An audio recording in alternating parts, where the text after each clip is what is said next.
ரியட்டி ஏரிக்கரையில் மீண்டும் ஒரு நாள் நமது தந்தை புனித பிரான்சிஸ் அவர்கள் நடந்து சென்று கொண்டிருந்த போது ஒரு பெரிய மீன் பிடிக்கப்பட்டு அதனை உயிருடன் அவரிடம் கொண்டு வந்தனர். அதையும் அவர் சகோதரனே என்று அழைத்தார். அவ்வாறு அழைப்பது அவரது வழக்கம். அதன் பின் தான் அமர்ந்திருந்த படகுக்கு அருகில் தண்ணீரில் அதனை விட்டார். ஆனால் அது மறைந்து செல்லவில்லை. மாறாக இறைவனின் மனிதராம் பிரான்சிஸின் முன்பு அது தண்ணீரில் துள்ளி விளையாடியது. அவரது அன்பால் ஈர்க்கப்பட்டது போல படகின் அருகிலேயே இருந்தது. அங்கிருந்து செல்ல மறுத்தது. இறுதியில் பிரான்சிஸ் அதனை ஆசீர்வதித்து அங்கிருந்து அனுப்பி வைத்தார். இன்னொரு நாள் வெனிஸ் சதுப்பு நிலத்திற்கு அருகே ஒரு சக துறவியுடன் பிரான்சிஸ் நடந்து கொண்டிருந்தார். அங்கு பறவைகள் பெருங்கூட்டமாக ஒரு மரத்தின் கிளையில் அமர்ந்திருந்து உறக்க பாடிக்கொண்டிருந்தன. அவர் சக துறவியை பார்த்து, நமது சகோதரிகள் இந்த பறவைகள் தாங்கள் படைத்தவரை போற்றுகின்றன. நாமும் அவர்கள் மத்தியில் அமர்ந்து அருளடையாள திருப்புகழ் மாலையை பாடுவோம் என்றார். அவர்கள் அந்த பறவைகளின் மத்தியில் சென்றனர். எனினும் அவைகள் அங்கிருந்து பறந்து செல்லவில்லை. அவைகளின் ஆரவாரத்தால் திருப்புகழ் மாலை ஜெபிக்கும் போது மற்றவர்கள் கூறுவதை கேட்டு பதிலளிக்க அவர்களால் இயலவில்லை.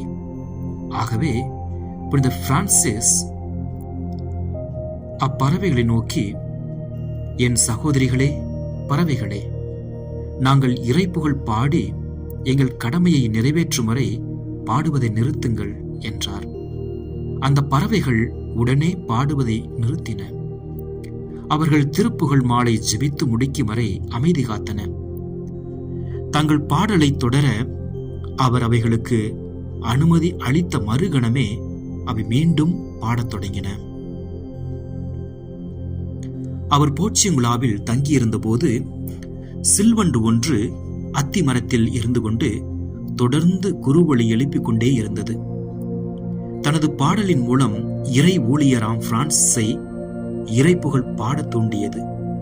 ஏனெனில் மிகவும் அற்புதமான உயிரினங்களிலும் கூட படைத்தவரின் மேன்மையான படைப்பு திறனை காணும் ஆற்றல் படைத்தவராய் இருந்தார் நமது தந்தை புனித பிரான்சிஸ்.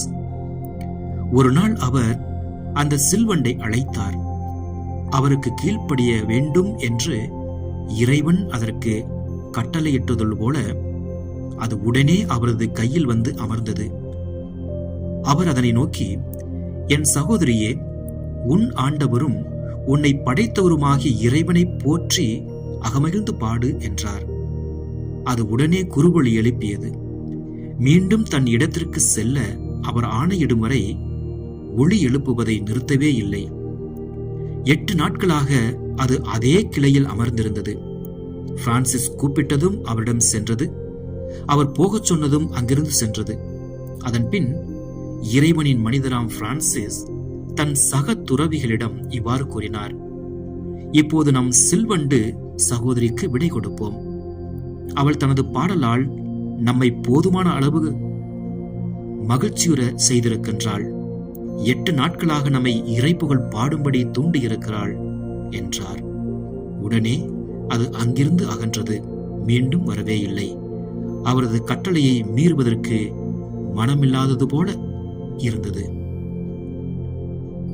ஒரு சமயம் பிரான்சிஸ் நோய்வாய்ப்பட்டு சியன்னாவில் இருந்தபோது உயர்குடி மகன் ஒருவர் அப்போதுதான் பிடிக்கப்பட்ட வான்கோழி ஒன்றை அவருக்கு கொடுத்தார்.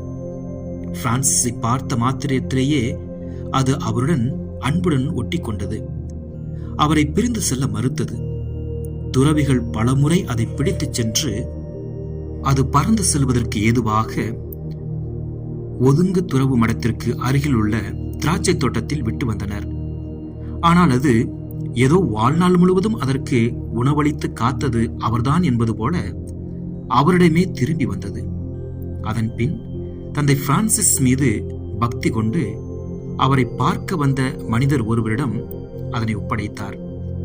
ஆனால் அந்த பறவையோ பிரான்சிஸிடமிருந்து பிரிக்கப்பட்டதால் துயருற்றது போல உணவருந்த மறுத்தது. ஆகவே அதனை மீண்டும் பிரான்சிஸிடமே கொண்டு வந்தனர். அவரை பார்த்த உடனேயே அது ஆனந்த குரல் எழுப்பியது. பேராவலுடன் உண்ணத் தொடங்கியது.